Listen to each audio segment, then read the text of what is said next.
presentation will be a short summary report of a project we did about 2 years ago now for Ecopetrol in Colombia. After a short project overview about the core items of the project, I would like to present the project phases. We had to execute the project with many disciplines involved in one go through in a quite short time. The focus of interest was all around coordinated emergency shutdown procedures for the pipeline as a response to leaks or ruptures. And this is linked to availability of equipment, of remote control, to define procedures to be executed in case of a confirmed leak or rupture. One part of our tasks was hydraulic modeling. One purpose of this was just to set up the pipeline program for engineers to be further used from Ecopetrol's engineering departments. And another purpose was to verify the effectiveness and efficiency of the predefined response procedures, which are normally, first of all, defined according to common sense, but then in the next step you can really verify that they are effective, and you can see which changes of configuration would increase the availability and reliability and effectiveness of response procedures best. Then I had the great pleasure to do a site visit to Colombia, to the headquarters in Bogota. Had workshops with the engineering departments there, and we went also through several stations and were flying over the pipeline route. I have very good memories of this, and I have to hold myself back not to present it as a holiday trip. And at the end, I would like to summarize the accomplishments, the achievements of the project. A quick run through the project's core elements. The client was Ecopetrol in Colombia, with headquarters in Bogota. The time was quite limited. The project was executed from December 2015 to March 2016. Type of work, I would say it's a kind of engineering consulting with several disciplines involved. Our scope of work was limited to a roughly 93-kilometer section, 18-inch, crude oil pipeline, which was a section out of a longer pipeline of roughly 770 kilometers, running from, now I want to see, from, where is it, sorry? From here, about here, and then a mirrored S shape over to the Caribbean Sea here. But we will see this in better pictures then. Our services and tasks is summarized in this catalog. We had, first of all, to do an as-built evaluation of the existing system that included mechanical reliability of the valves, integrity management of the valves, the SCADA system, the telecom connection from the pipeline stations to the control centers. We had to set up a transient hydraulic model. We used this model then for verification of the cooperated ESD procedures. We had site visits, we had several workshops with operators, and we developed a report with recommendations for technical improvements and for the implementation of the defined response procedures. This is an overview of how the project was executed. We started, as I said, with an as-built evaluation with several disciplines involved. All these disciplines are somehow related to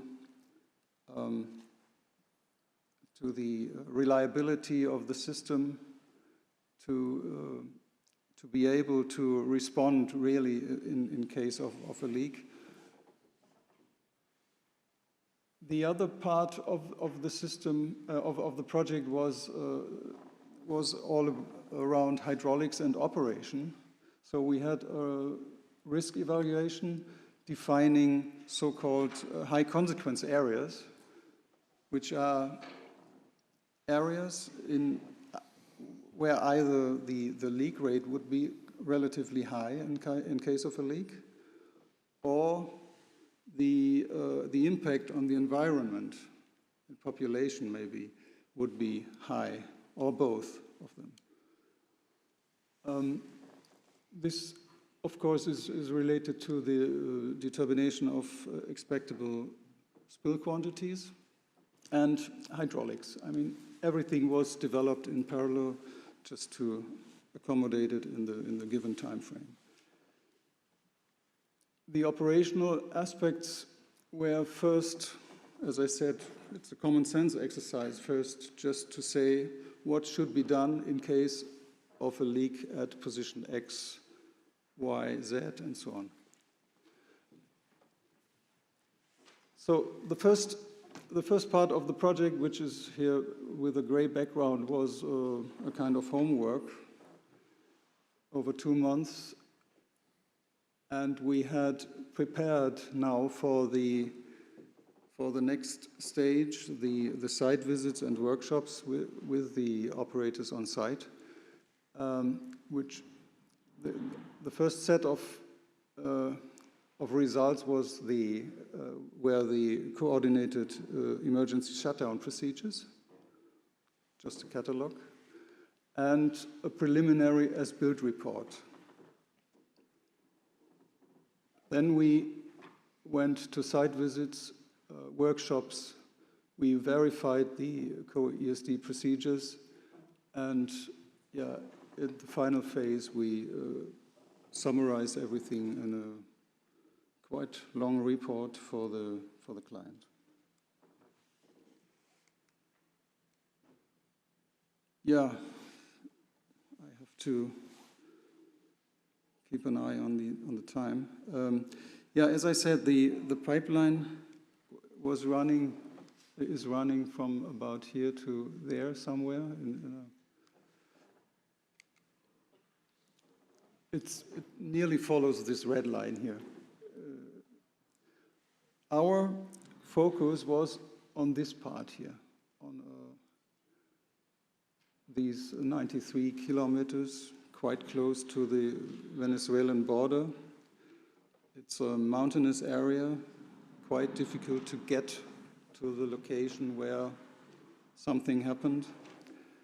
It's characterized by challenging hydraulics because of large elevation variations. They were suffering from geohazards, and I would just call it external factors, especially from the time before the peace agreement was signed. So this is just an impression of the hydraulic model we developed. It's, yeah, we still call it Stoner model, but it's in the meantime it has changed to DNVGL.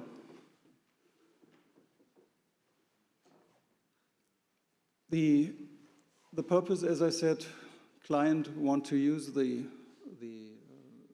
hydraulic model for their engineering, and we used it for verification of the response procedures.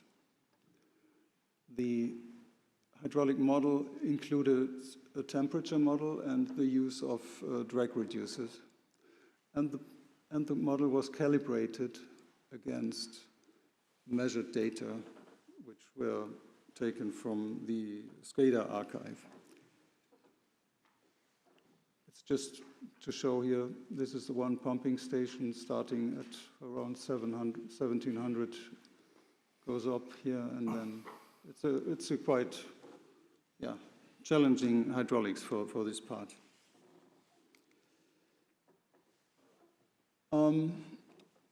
This was the first step of the risk assessment. The green line shows the elevation profile. The squares here, the red squares, and show the isolation valves, the locations of the isolation valves. And just as a first step, we calculated the geometrical volume which would drain off the pipeline, which would leak to the environment in case of closure of all valves. It's in the range of, let's say, between 100 and 800 cubic meters. And you can't do anything against it. Just close the valve, isolate the affected section, and then it's somehow too late to do anything. Oh, sorry, that was not. The high consequence areas are indicated here by these horizontal lines. And the level in the diagram shows the expectable average leak quantity in total until the pipeline is pressureless then.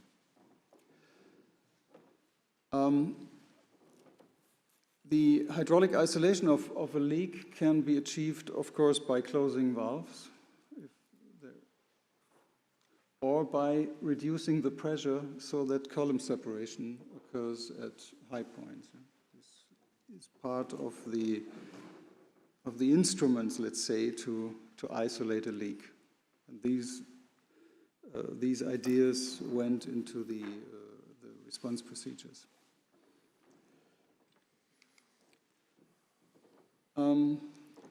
First of all, it's interesting to keep in mind that the response to a rupture, like here shown, a full bore rupture, and to a leak is quite different. In case of a rupture, it's impossible to operate the pipeline any longer, because whatever you do upstream here, reduce pump power or whatever, has no effect on this side. It's hydraulically completely separated. In that moment, the rupture occurs. It's just a depressurization towards the atmospheric pressure here at the leak location, at the rupture location. In a leak scenario, it's quite different. You have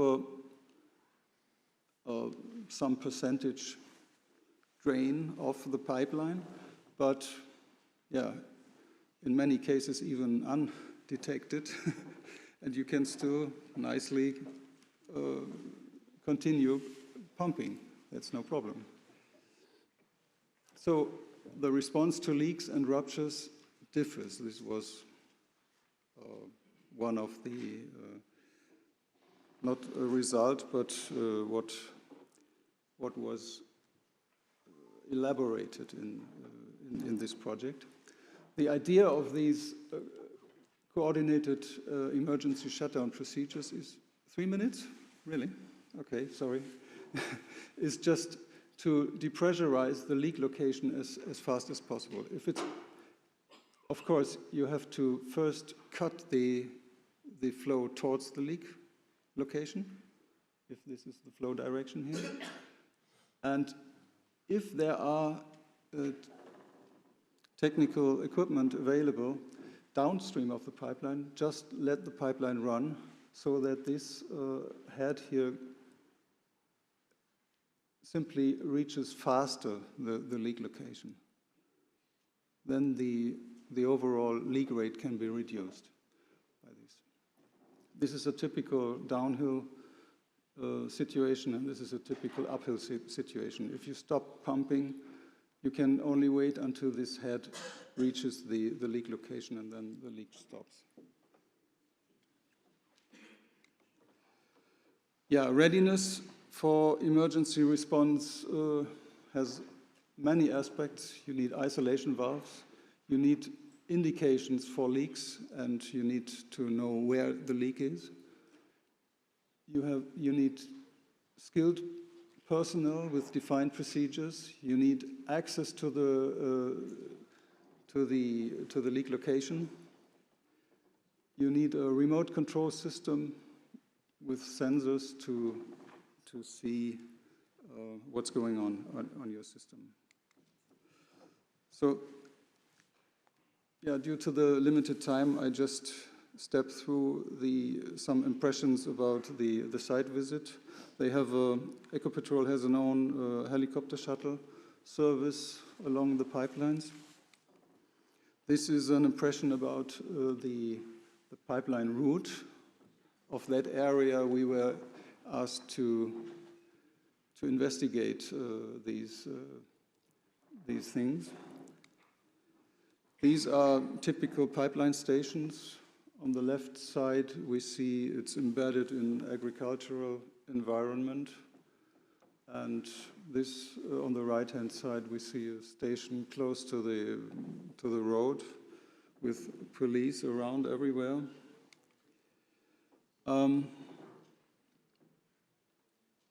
For these 93 kilometers, we defined 15 individual sections with individual response procedures. And this is just an example. This clearly says what to do in case of a leak at position X, and specific for if it's a leak or if it's a rupture. So step 3 differs in case it's a leak or a rupture. This is just one example of the effectiveness of when emergency procedures are in place and really followed by the operators. This is, of course, a good example where the total spillage volume could be reduced, or can be reduced by 80%. These curves, this is the time here. This are the cubic meters, and this is the integrated leak volume. Yeah, summary. Emergency cases are in the first line unwanted, of course, but if they happen, they are very uneasy situations for the operator, and the operator needs to be supported by really clear instructions what to do when this and that happens. The co-ESD procedures can substantially reduce the spill volume, as we saw in the diagram before. The procedures are different for ruptures and leaks, so it's very important to have some tools in place, first to detect a leak and then to locate it.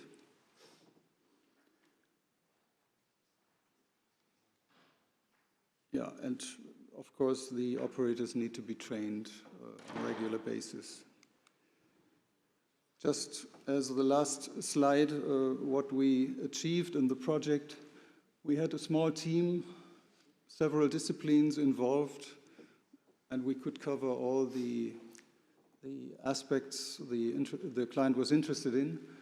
We had a kind of cold eye review of their system, which is a very valuable document for every operator, I would say. They got a transient hydraulic model, which we used for verification of the response procedures we defined previously. And we had several operator workshops with different subjects. And these were also very helpful to refine the response procedures, because just the as-built doesn't say everything. So I was a bit rushing through it, but that's it. Many thanks.